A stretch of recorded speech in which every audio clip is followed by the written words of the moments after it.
And with the third pick, I made the earth stick. Ladies and gentlemen, welcome back to the Third Pick Podcast, episode 36. Man, you guys are back. It's been a couple months, since we last recorded.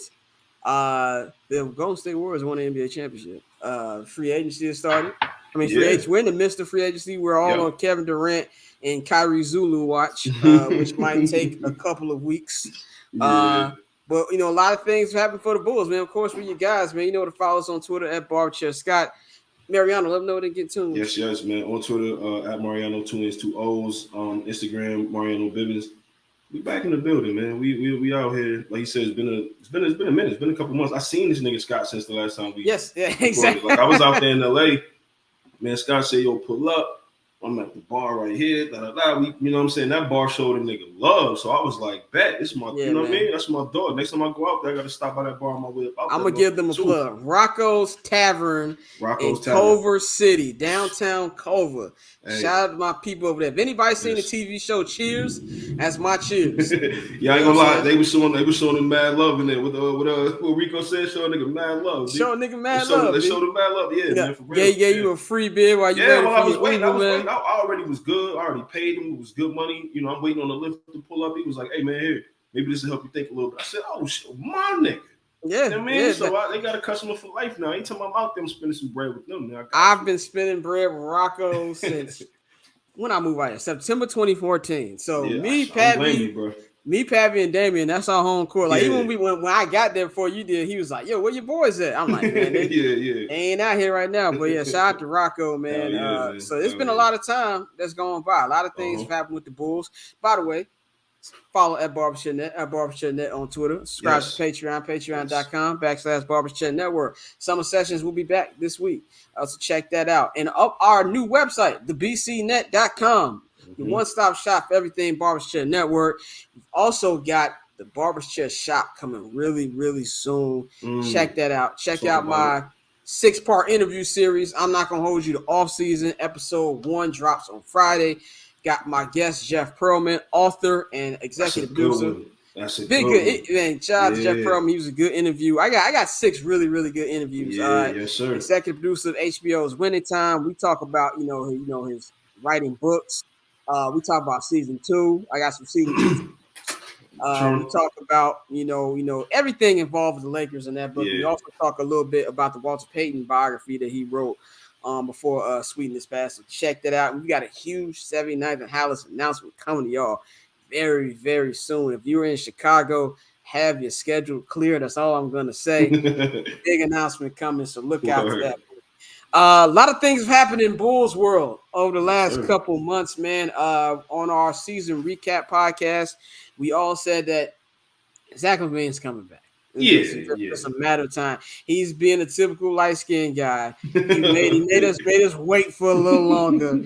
But as a too much money leave on the table, man. Too much money leave on the table. 5 years, $215 million. Zachary is back. I love how he announced it. I didn't see anything on Twitter. I just happened to open up my Instagram. First post I see is Zach with the video from Wolf of Wall Street. And I was like, oh man, it's awesome. What's your thoughts on Zach before I give mine? What's your thoughts on Zach coming back? So you guys already know, if you've been listening to this pod, you follow me on Twitter, follow me on the gram. Zach is probably my favorite player in the league. Definitely my favorite on the team, easily. Probably my favorite in the league all around. Like seeing him play in person just kind of like drove that point home for me. I was just like, nah, he's it. And this is a game we lost, by the way, but he's still just that nigga. So, but I'm happy that he's back. I really am, because now it doesn't, it's not just like lingering over us that like, oh, we just lost the best player that we had in a very long time. How is this going to look around the league? What is this going to say like for the culture? What is this going to do for our culture moving forward? But it also immediately made me think, I hope he's ready to earn that money. I really do. Because like that type of money, you can't disappear with that kind of money, bro. It's too much at stake here now. You got the max. You got exactly what you've been playing for your whole life, your whole career. You got it now. Now it's time to we can't have those games where we're rooting for a Zach LaVine game and then you go out there and go, 3 for 16 or You know what I mean? 4 for 19, and we don't get it done. Like we can't have that. I'm not saying we got to go 82-0 and sweep the postseason, but we're gonna need to know that Zach LaVine is never gonna be the reason that we lose a game. That's what we do. Yeah. For me, I'm excited about it. One, my favorite player, of course, is Mr. Wardell, Stephen Curry. That's my guy. But, shout out to Steph. Man. Shout out to Steph. But Zach is definitely my top 5 favorite, and he's definitely my favorite on this fucking team. He's my most favorite Bull since Joakim Noah and D Rose. I love Zach, and we kind of seen Zach grow up. You know what I'm saying? Like, he wasn't like Zach really wasn't Zach in Minnesota. So we've seen him grow to the player he is today, become the 2-time All-Star that he is. Even defensively, he's gotten better. So it's been good to see that. But on a culture side, this is the first time but the Bulls have signed. I was about to say same Jerry Reinsdorf own fucking organization. Of course. By the way, I said this I recorded our White Sox podcast before I recorded this. He gone. This is Zachary LaVine is the first player in the history of either Reinsdorf owned organization to make $100+ million in his fucking on a fucking contract. That is fucking ridiculous. When people out there who don't know, Jerry Reinsdorf has owned the Bull for 37 years. He's owned the White Sox for 41 years. Zach LaVine is the first player to make over $100 million. Bro, that is fucking ridiculous. That is ridiculous when you look down the list of great players. Right, like when you even if you just look at the Bulls, you look at all the great players that we've had come through here, all of the success, and Zach is the first. Michael Jordan didn't have any. Scottie Pippen didn't have any. Frank Thomas didn't have any. Paul Konerko didn't have any. Tim Anderson will not get one. Listen, so it just makes the stakes that much higher because it's like, okay, now you set the precedent for Chicago athletes overall because it's like, yo. He's one of them guys now. Let me measure what I'm gonna get paid off what he's doing. Am I the Zach LaVine of my shit? Am I doing my thing like that? Because I need that kind of money. I just want Zach to be the Zach that I always think he can be every night. To be honest, when he's not being passive, when he's just being aggressive. And again, we cut him a lot of slack because the knee was bothering him. The knee was cooked, bro. Yeah, knee was cooked. So it was I give him a whole bunch of Also, I give the man credit for playing on that knee. Yes. On a he could have shut it down. Year. Yeah, he could have shut it down and just told y'all niggas, yo, pay me, period. Yeah, he could have told the Bulls, fuck you. I'm not fucking up my knee on a year. Literally, fuck you, pay me. Like, I can make generational wealth. Zach's future kids ain't got nothing to worry about. Zach's future grandkids ain't got nothing to worry about. That money is guaranteed, my brother. So that's it. I gotta give him credit for playing that. But it's like finally, it's like the Bulls kind of like they made good on their trade because it's like you look at the pieces we got in the Jimmy Butler trade, which is 5 years ago now. Larry Markkinen, Chris Dunn's not in the fucking league. Larry Markkinen is not what people thought he would be. Zach is the guy, and it's like, and it also sends a good message to like the younger crop of Bulls players that if you play well, you'll get your money. Facts. And so that's good to see. Jimmy Butler bounced around the league for Miami, so it's good to finally see that. But on the playing aspect, max contract comes max expectations. I now need to see more from Zach. I need him to not be as passive. I need him to. I feel like DeMar was more of the alpha this year for 2 reasons. One, he knew Zach was hurt and he had to pick up a lot of slack. And Zach sometimes is too passive. So Debo's like, well, nigga, somebody got to do it. This year, I want to see Zach is the number one. At the end of these games, I want the ball in his hand. You making the most money on the team. You tell Debo, and we all know Debo ain't gonna have a problem with this. Yeah. I need the ball. I need to see more of that. If the Bulls make the playoffs again, I need to see dominant playoff performances because now you got to back that money up. So that now it's time to show and prove. No, 1,000%. Like I need Zach to be more Vinny than Johnny Drama. Like you got to be a little more Vinny Chase than Johnny. I'm gonna need a little bit more from you this year, my nigga. Like I said, I'll put like respect this. To you, but Vinny results with Johnny Drama's aggressive. Yeah, if you got Johnny's drive with Vinny's execution, like you know what I'm saying? Like, yes, I'm with you on that 100%. Johnny Drama is my second favorite entourage character outside of that nigga, Johnny was that nigga, man. Niggas can say what they want to say about the movie, but ending it with him winning the Golden Glove, Chef's Yeah, kiss. yeah, no, that's it. That's Kiss. absolutely the best way you can end, especially with him. Like, yeah, 1000%. Like that's definitely. But yeah, Zach shows needs that. greatness, man. Yeah, but I need that from Zach, man. We need to see more of that from Zach. Yeah. What's about the Bulls all season? Because I see a lot of. I've been in Bulls Twitter. Oh man. And I'm not gonna lie, I was part of this. I'm not gonna sit here and say I wasn't guilty. I was definitely up here like, what the fuck is AK and me doing? Now, maybe it was my fault for not taking the words of AK seriously. AK said in his season wrap-up press conference, we want to have roster continuity. I didn't know he was nigga. You know what I'm saying? Like, he meant that shit. I didn't know that much. But pretty much everybody is back for the most part. They still haven't found a trade partner for Kobe White. Boy. Troy Brown is the only one who's gone. Thank God. Yep. Enjoy that, Laker fans. Tony Bradley opted. Who the fuck gave Tony Bradley a fucking player? I think he came back first. I think he might have been like 12 o'clock. It was like Tony Bradley agrees to deal. I'm like, what? Option. I'm like, who the nigga left? Yeah. So Tony Bradley, Derrick Jones Jr. been brought back in. And we have two new additions. Andre Drummond is now a Chicago Bull, and Goran Dragic is now a Chicago Bull. Now, here's my opinion on the two. The two main problems that the Bulls had coming into this offseason: rim protection, shooting. They have not filled any of them issues yet. But one thing that I will give Andre Drummond the credit on is rebound-wise, he's going to help on the rebounds. Absolutely. Now, he's not a great rim protector, and we know Bulls fans should know Andre Drummond like the back of the hand because he's played in our division. He puts up a lot of empty stats. Yes. But for the money, I'm not really mad at it. Goran Dragic, I like the signing. I feel like it's a Lonzo insurance policy because we still don't know what the fuck is going on with Lonzo's knee. And if healthy, which you can say this about this whole fucking team, he's still a vet. He's still a good player to have, and he can take up more minutes. And hopefully that means that Kobe will get the fuck out of here. Yeah. I think I'm with you on both of these, right? Like, because with Drummond, he's definitely one of those guys who puts up empty stats. Like when he was in Detroit, he'll have a 25-25 game and they lost by 25. And you're like, damn, like what's going on? I'm not saying they had the craziest team, but it's like, man, you got a big dude down there who at sometimes, he plays like he can't be stopped, and other times it's like he forgot how to hoop. So now, like, if we came into the offseason trying to compete and we was like, yo, we're an Andre Drummond away from a title, then, Which is a wild sentence. Yeah, that's a wild sentence. Like, yeah. So I think that's kind of the mindset that a lot of Bulls fans looked at when we picked him up. Like, wait, we weren't just him away from getting to the finals or some shit like that. But at the same time, of the options that were available, I'm not mad that we have him on the team. We have another body. We were just in here looking at the upside of Tristan Thompson.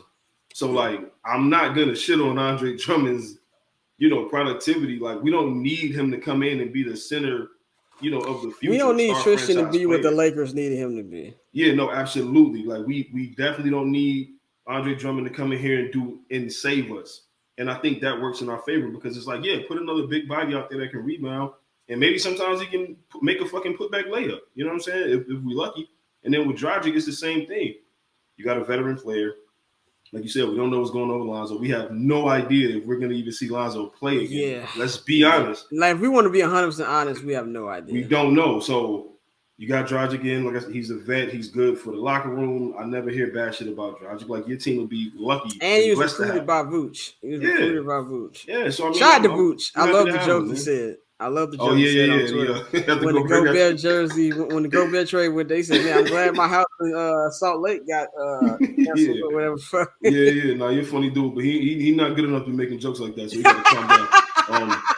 It's a cool joke, but you got to, but yeah, like Dragic, I'm not mad at either. Like, neither one of these signings made me react either way. I didn't celebrate. I was just like, okay, that's cool. Like, I'm not mad at those. If those are two pickups we make, we lose Troy Brown and you bring back Bradley. Like, okay, cool.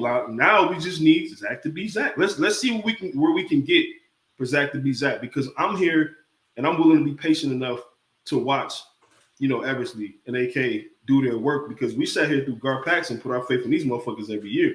So I have to give them credit. And I've seen a lot of Bulls fans like What have they done to deserve all of this credit? I mean, shit, a lot, bro. Like, we're Bulls fans, bro. We can't be picky. Like, they've done a lot. They've done a lot, bro. It's like you get into a new relationship, you're like, damn, wait a minute, you clean up too? Oh, shit, that's the bare minimum. But when you ain't had that shit for so long, or your girlfriend, like, it starts off really nice, and she might do one or two things you don't like oh, fuck up. She's human. Yeah, like, I don't like the way she yeah, but I mean, she out there, bro. Like, she got it. I'm pretty sure there's some shit you do that she don't like. Yeah, like, you know, it is what it is. So I mean, I'm happy with the signings, right? Like, it's nothing to just like call niggas about, like, yo, we got Drummond. Like, I'm not doing that. Niggas is not in the group chat like, Andre Drummond. Here's how you can tell when things happen with the Bulls. Did I text Scott? Scott text me. Scott didn't text me and say, nigga. There was nothing. And if I didn't text him some shit, it really was nothing. It was there was no text sent on any of these transactions. It was Scooby Snacks, man. But I do understand how fans could be a little disappointed. But I want to ask you guys this: go look at what the Timberwolves gave up to get Rudy.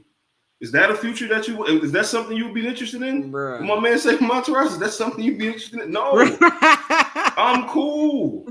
No, bro. No, like that. Good for them. Good for both sides. I'm personally cool on mortgaging our future on Rudy Gobert. I'm sorry. Rudy Gobert trade is the reason why Kevin Durant is still in Brooklyn right now. Because niggas is like, said, wait a minute. Yeah. Oh, if you get net for Rudy Gobert, like Richard Jefferson said, I'm gonna need France, nigga. Like, if I'm giving you Kevin Durant, that's the reason why that shit's on hold up. That nigga KD saw what they got at GameStop for him and said, hold on, my nigga. Right, exactly. Hold on. My opinion on the fan reaction, I was one of the fans. I was angry at first. I'm not gonna lie. But then I told myself to chill because AK didn't lie. Like AK, like I don't think Bulls fans, including myself, we really listened to that presser yet.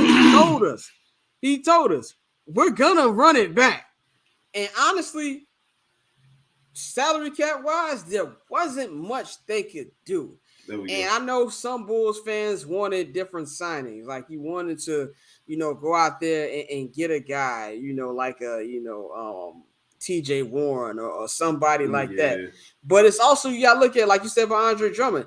This team isn't a role player 2 away from championship. Yeah, bro. So it's like the biggest issue with this Bulls team, and the reason why they were only a 6 seed was injuries. Yeah. This team is night and day. We were number 1 for a minute. Let's, With her. Now, a lot of it has to do with Lonzo. Like you said, we don't know if this nigga's going to play or not. Yes. So that's going to be a big factor. But I can't get mad at AK and Mark because they told us what we're going to do. They're very transparent. It's not like they lied to us like fucking John Paxson and Gar Forman did. They said we're going to get young and athletic. At the same time they get young and athletic, they go out there and get Dwayne Wade and fucking Rondo. Bro, listen. That exactly. When you have a nigga sitting there telling you, hey, I'm proud of this roster we put together. I just want to run it back with them and maybe make a couple adjustments.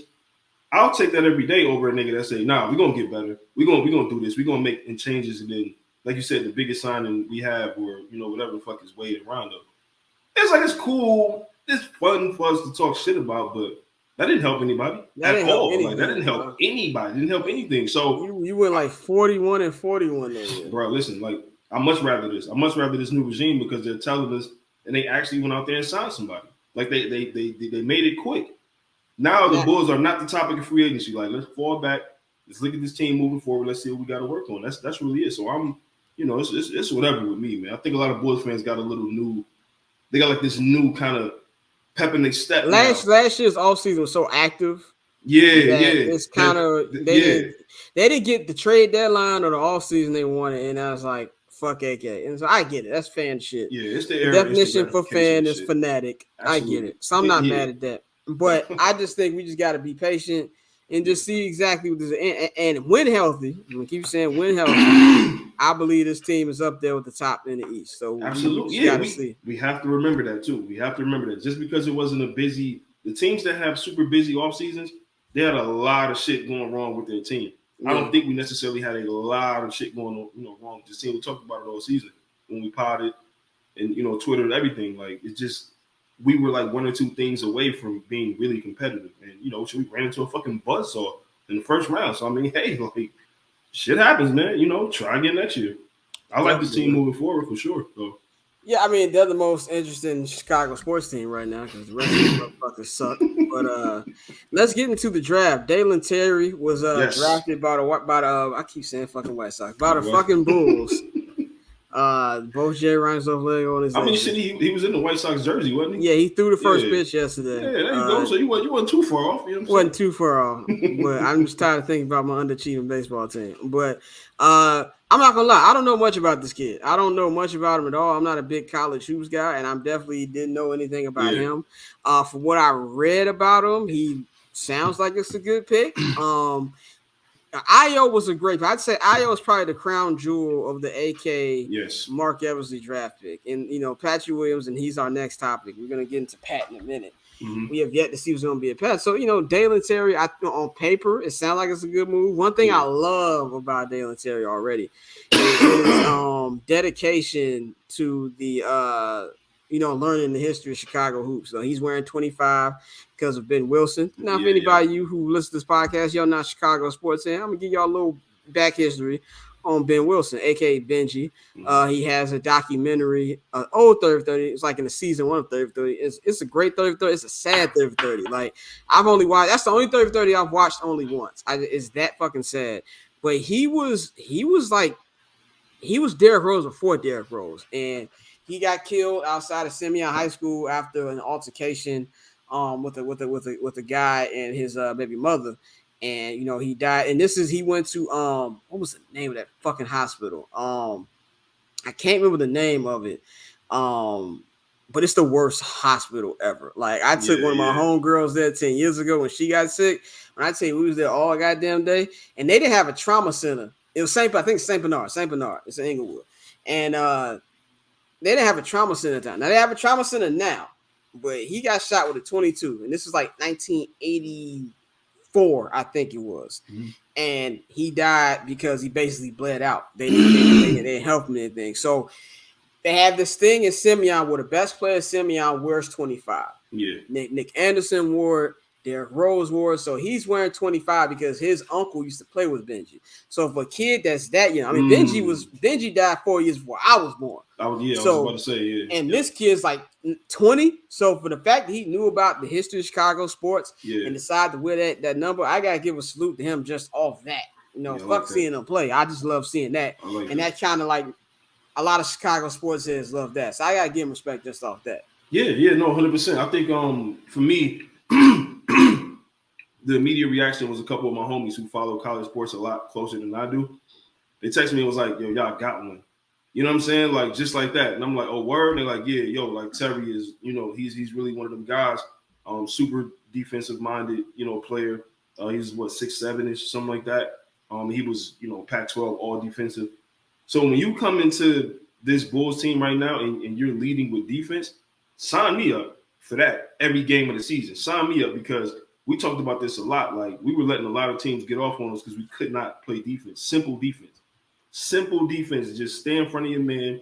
Don't get beat. Help out. Whatever. Like, simple shit. So if you're telling me you're putting a 6'7" kid here, eager to prove he belongs, loves the team, wanted to be here, and he's a defender, I mean, shit, that got Chicago basketball written all over it for me. So I'm excited to watch him play. Like you said, I'm not gonna act like I just know everything about. Like I know some things, but I know that people who know a lot more about college ball than I do tap right in with me. Like, yo, keep your eye out for him because y'all got one, especially with the 18th pick. Like, you know what I'm saying? Like this draft, none of the names really were crazy outside of the first. Niggas up here talking about Chet Holmgren, nigga. That's and I'm looking. Maybe just because he's white, that I'm just like, there's one thing we gotta stop with like media. Like niggas, he made like a fadeaway jumper in the summer league game, and they synced it up with a fadeaway jumper from Dirk. I'm like, y'all don't get the fuck to the Ridak right now by Kenny Lofton Jr. Like he's getting took to the rack, nigga. Kenny who? Kenny Lofton. Kenny Lofton, like, well, nigga, I'm getting old, bro. Kenny Lofton, there's so many juniors. Man. There's so many Kenny Lofton Jr., man. Kenny Lofton Jr., Scottie Pippen Jr., Shaq's son, who Gary Payton's son just won a championship. Man, listen, bro. Like every time, like when I saw Kenyon Martin's son was in the league, I said, you know what? Yeah, man. Yeah. Asante Samuel Jr. is in the league. Shit. That's one thing about sports. JC Horn, like, bro, come on, dog. Like, one thing about sports is we're seeing the second generation thing. Like, you're seeing less and less players who like from the hood, because sports is getting more expensive, man. And that's a longer conversation. I think we'll bring up on Summer Sessions this week. But last topic, man, we ain't got too long of a podcast to hear today, but Dalen Terry was talking about like his battles with Patrick Williams in the summer league practices, and for a few Bulls media, that's like he was talking some shit to Pat, and that leads to the last question, to the last topic. Patrick Williams, listen to me very clearly. Look at me when I say this. There is so much pressure on this kid this year. I don't want to hear about his potential. I don't want to hear about his passions. It's time to shit or get off the fucking pot. Yeah. This team, we keep talking about core, how far this team can go. It don't matter about what Zach do. Be completely honest. If this kid ain't, he's a number 4 draft pick now. If this kid ain't legit, none of this shit the Bulls are doing right now. We need a massive season from Mr. Patrick Williams this year. I need him to stay healthy. I need him to ball the fuck out because I am tired of talking about potential. Yeah, shout out to my man Kev. You know what I mean? Bulls fan. Y'all heard me talk about Kev before. He loves Pat. He didn't want Pat involved in any trade that we would have made this offseason and everything. And it's not necessarily because of what he's seen. It's because of what he hasn't seen. It's because of the potential that we assume is there that we're waiting to see get unlocked right in front of us, right? I'm on the same boat. I don't want to jump off the Pat ship too early because this kid might really be something. The thing about it is, this year, coming into this year with a whole new slate, again, you get the continuity, you got the guys, Zach is there, DeMar is there, Vooch is there, like you got the guys there. If he's playing starter minutes and he's healthy, he has to ball the fuck out. He has to. Because if he doesn't and he's just pedestrian, I think he's probably out of here. Because we're waiting to see what you can be. This is the perfect season to do it. So he has all of the pressure, on him. I'm not asking him to average 30, but shit, I need to see something. Yeah, show me something. I think that's the biggest problem for even trying to trade him or Kobe is they both don't really have high trade value right now. Like, who the fuck is rushing to trade with Kobe White? Nobody. You know what I'm saying? And Pat has talent. Pat has potential. But niggas ain't finna be giving up draft picks and impact players for potential. It's just not finna fucking happen. It's time to shit again. And I'm not saying I'm off the Pat bandwagon. Yeah. I wouldn't have. I wouldn't have been tripping if they did trade him. But it's just like it's time to show him prove, dog. It's time to show him prove. And I don't want to hear about how his practice and some league is going. I don't want to hear about that shit. I need to see it on the court all season. That's fair because at this point, I'm kind of and I don't want this to reflect on him in a bad way, but I'm kind of tired of hearing about it because I assume he's this good. Because everybody says so in the practice and the tape and all. I get that. But I'm trying to see if he can be like this. I really want to see if there's another level. Because if he's just going to be your average guy just in the league that maybe some nights he might. Yeah, he just maybe some nights he have a good, good game. Maybe sometimes he doesn't.